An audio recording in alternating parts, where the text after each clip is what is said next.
আসসালামু আলাইকুম। আশা করি সবাই ভালো আছেন। বরাবরের মতো আরেকটা বিষয় নিয়ে হাজির হয়ে গেলাম আপনাদের মাঝে। Welcome to my YouTube channel dark Fox. তো আজকে আমরা যে বিষয়টা নিয়ে কথা বলবো সেটা হচ্ছে আপনি এসএসএস এর কোনো পাসওয়ার্ড ছাড়াই কিভাবে আপনি পাবলিক কি এর মাধ্যমে অ্যাক্সেস করতে পারবেন সেটাই দেখাবো। তো আপনারা দেখতে পাচ্ছেন এটা হচ্ছে আমার মেইন সার্ভার অর্থাৎ ডেস্টিনেশন সার্ভার, আর এটা হচ্ছে আমার সোর্স সার্ভার। অর্থাৎ হচ্ছে আমি যখন এইটা আমার এই যে এই ইউজার নেম থেকে এই ইউজার নেমে অর্থাৎ এই সার্ভারে যখন আমি এসএসএস অ্যাক্সেস করব সেই ক্ষেত্রে যেন আমার পাসওয়ার্ড না দেওয়া লাগে। তো সেই জন্য আমাদের যে কাজটা করতে হবে, আগে হচ্ছে একটা কি জেনারেট করা লাগবে। উভয় দুইটা সার্ভারে কি জেনারেট করবো আমরা প্রথম। এখানে লিখবো এসএসএস, তারপর হাইফেন কিজেন। ওকে, তো এইখানে দেখেন এসএসএস এর কিজেনের বিভিন্ন মানে হচ্ছে কি বলে আইডেন্টিফায়ার হয়, যেমন আরএসএ, ডিএসএ, তারপর আইডিডি 255, এটা 19 যেটা। তো আমরা এখানে লিখবো আইডি ইডি সরি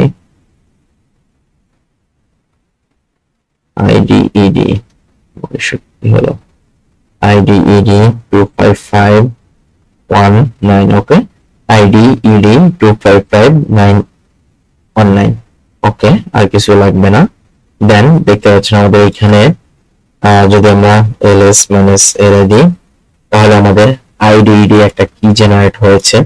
ঠিক একইভাবে আমাদের যে সার্ভার থেকে আমরা মেইন সার্ভার অর্থাৎ আমাদের যে টার্গেট সার্ভার, সেই টার্গেট সার্ভারে যখন লগ ইন করবো সেই সার্ভারে, যে সার্ভার থেকে টার্গেট সার্ভার লগ ইন, সেই সার্ভারে আপনার এসএসএস কি জেনারেট করা লাগবে, কিজেন। ওকে, কিজেন আমরা এখানে আইডি ইডি 25519 এখানে লগ ইন করে নিলাম। ওকে, এটাকে লগ ইন করলাম। ওকে, লগ ইন করার পরে আমাদের যে কাজটা করতে হবে, আমাদের অথরাইজ কি জেনারেট করতে হবে। ওকে, অথরাইজ কিটা কিভাবে জেনারেট করব দেখেন। আমি যদি এখন এইখানে লিখি, অর্থাৎ আমার যে সার্ভারটা আছে, আমার এখানে যে পাবলিক কিটা আছে, আমি একটু ক্যাট আইডি ed.pub যেটা আছে আমি সেটাকে একটু দেখি। তো এইখানে দেখেন আমার এইটা হচ্ছে অথরাইজার কি হবে এটা। তো আমি যেটা করব সেটা হচ্ছে sss/copy কপি আইডি, তারপর হচ্ছে আমার পোর্ট নাম্বার দিব। আমি যদি আমার এখানে পোর্টটা দেখাই, sudo ss -ltun যদি দিই, আমার এইখানে দেখেন SSH হচ্ছে 2424 আপনার রান করতেছে। সো আমি এখানে লিখবো 2424 and আমার যে সার্ভারের নামটা আছে and then আমার যে আইপি অ্যাড্রেসটা আছে সেটা দিব। আমি এইটা যখন দিব, দেওয়ার পর দেখেন আমার প্রথম পাসওয়ার্ড চাচ্ছে, তো আমি পাসওয়ার্ড দিয়ে দিলাম একটা। পাসওয়ার্ড দিয়ে দেওয়ার পরে আমি যদি এইখানে এলএস দিই, আমি এখানে দেখতে পাচ্ছি একটা অথরাইজার কি জেনারেট হয়েছে। আপনি যদি এখানে দেখেন, এখানে কিন্তু কোনো অথরাইজার কি নেই, বাট আমি যখন এইখান থেকে কপি আইডিটাকে ক্লিক করেছি তখন কিন্তু আমার একটা অথরাইজার কি জেনারেট হয়েছে। তো এটা জেনারেট হয়ে যাওয়ার পরে আমি যে কাজটা করব সেটা হচ্ছে দেখেন, এখন যদি আমি এখানে ডিরেক্টলি আমার লগ ইন ট্রাই করি,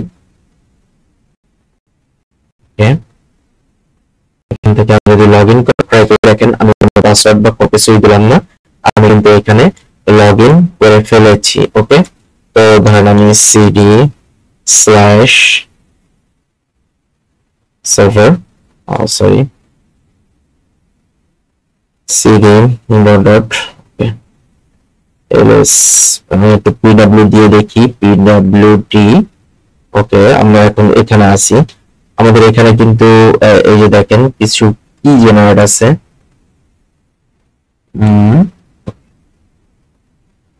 আমরা এখানে একটা ফাইল বানাই, toch task file.txt। ওকে, আমরা এখানে যখন একটা file.txt যখন বানাবো তখন আমরা দেখি এখানে আমরা file.txt দেখি কিনা। দেখেন আমরা এখানে কিন্তু file.txt নামে একটা ফাইল পেয়ে গেলাম। তার মানে আমাদের এটার সাথে কিন্তু অলরেডি এটা কানেক্টেড হয়ে গেছে। তাহলে দেখলেন খুব সহজেই কিভাবে আমরা আমাদের যে